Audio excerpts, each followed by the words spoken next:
Mwanachuoni mmoja aliwahipo kuulizwa kwamba wewe utakuwa mgane mpaka lini? Watu wanakuzungumza vibaya, wewe hutaki kuoa.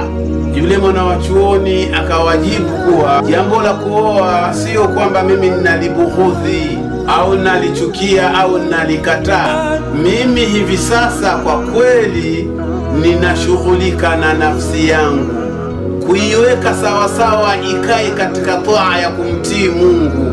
Bado nafsi yangu haijatekeleza kwa ukamilifu, na laiti kama nafsi yangu ingelikuwa ni mwanamke, basi mimi ningelimpa talaka nikamuacha, kwa sababu yale mambo yangu ya fardhi niliyofardhishiwa na Mola wangu bado sijayakamilisha. Nafsi yangu inanipiga chenga, nafsi yangu inanipeleka hovyo. Kama nafsi yangu inanipeleka hovyo, inanishinda, sitaki mimi kuwa na nafsi nyingine tena itakayonishughulisha mimi, itakayokuwa nafsi hiyo inanipatiliza kwa mambo mbalimbali, nikashindwa kutekeleza yale ambayo ni wajibu kwangu.